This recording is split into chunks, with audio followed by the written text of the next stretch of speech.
Et vous restez bien sûr avec nous, l'heure de la chronique à huis clos désormais avec Rachel Flore Pardo. Bonjour Rachel Flore. Bonjour Ilana. Vous êtes avocate Rachel Flore et vous avez déposé plusieurs plaintes pour des actes antisémites en France commis depuis le samedi 7 octobre. Tu vas brûler comme Hitler nous a fait. Une chienne de juifs en moins, vous allez tous mourir.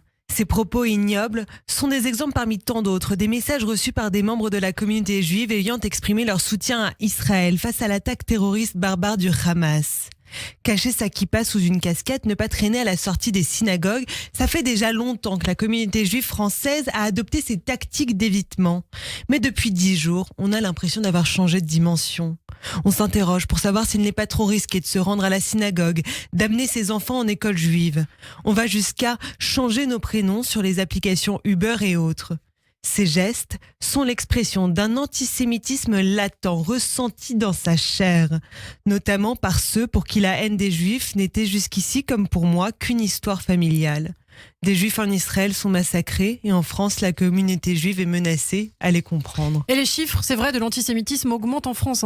Oui, tous les compteurs explosent, les interpellations, les signalements pharos, la sécurité des lieux communautaires est renforcée. En 10 jours, la moitié des actes antisémites de 2022 ont été recensés. Et pourtant, encore des silences, toujours des silences coupables, irresponsables.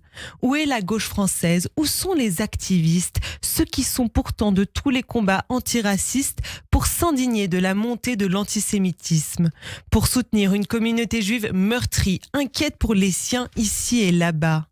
Où sont ceux qui, il y a quelques jours, à coups de oui mais, qu'on pourrait d'ailleurs remplacer par ils l'ont bien cherché, soufflaient sur les braises du conflit israélo-palestinien, flirtant avec l'apologie du terrorisme en entretenant cette vieille idée antisémite selon laquelle les juifs sont toujours responsables de ce qui leur arrive.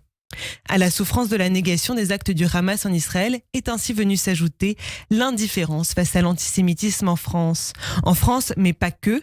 En Tunisie et ailleurs, des foules ont célébré les massacres. À Berlin, des étoiles de David ont été dessinées sur des immeubles où résident des Juifs. Au Royaume-Uni, 3 écoles juives ont été fermées pour raison de sécurité. En Italie, des graffitis félicitent le Hamas. À Sydney, des manifestants scandent « gazer les Juifs ». Si justifier le terrorisme, c'est en faire l'apologie, comme l'a dit Vladimir Yankelevitch, l'antisionisme, c'est l'antisémitisme justifié. Cet antisémitisme qui avance d'abord masqué, mais qui ne tarde jamais trop à montrer son vrai visage, celui de la haine des Juifs parce que Juifs tout simplement. Alors peu importe, qu'on soit farouchement opposé à la politique de Netanyahou, qu'on ait manifesté contre son gouvernement, qu'on participe à un festival de musique pour la paix, ou qu'on soit une Israélienne qui procure des soins médicaux aux Gazaouis. Le Hamas est un mouvement génocidaire dédié à l'éradication de la présence juive en Israël, donc ces terroristes n'ont pas vraiment cherché à faire de distinction.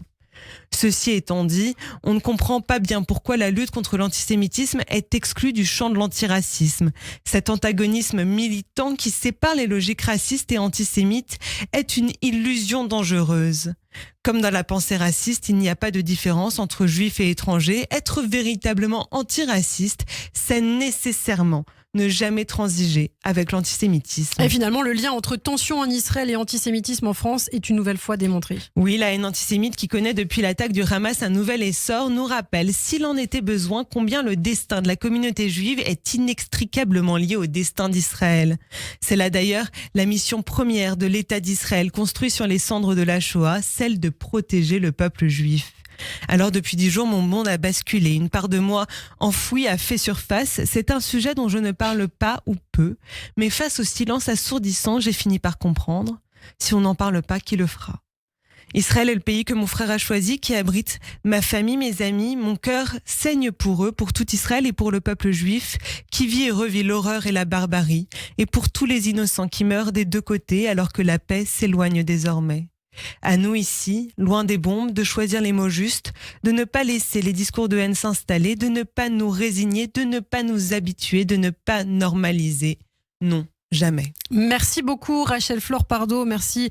Bien sûr, on parle de ces actes antisémites, 102 interpellations en lien avec des actes antisémites depuis samedi, c'est ce qu'a rappelé le ministre de l'Intérieur Gérald Darmanin. Rachel Flore, on va vous retrouver bien sûr très bientôt sur Radio J et on peut retrouver cette chronique en podcast sur notre site internet radioj.fr. Et puis un mot des réseaux sociaux, également TikTok qui a annoncé avoir supprimé hier plus de 500 000 vidéos et fermé 8 000 diffusions en direct liées au conflit entre Israël et le Hamas, quelques jours après une mise en garde de l'Union européenne qui lui a rappelé son obligation de lutter contre les contenus illégaux. Jeudi, Bruxelles a en effet mis en garde le réseau social chinois TikTok, très prisé des jeunes, sur son obligation de lutter contre ces contenus illégaux, contre les fausses informations. Vous avez une obligation particulière de les protéger des contenus violents qui semblent circuler largement sur votre plateforme sans dispositif de sécurité particulier. Voilà ce qu'a écrit le commissaire européen au numérique Thierry Breton dans une lettre au patron de TikTok. Contenu non vérifié, il faut faire attention pour lutter contre les contenus trompeurs. TikTok rappelle par ailleurs travailler avec des organisations de fact-check, dont d'ailleurs la presse dans plus de 50 langues, y compris l'arabe et l'hébreu, ont fait état. Si la vérification des faits n'est pas concluante, nous qualifions le contenu de non vérifié et nous ne l'autorisons pas dans les flux. Voilà ce que dit TikTok pour sa défense.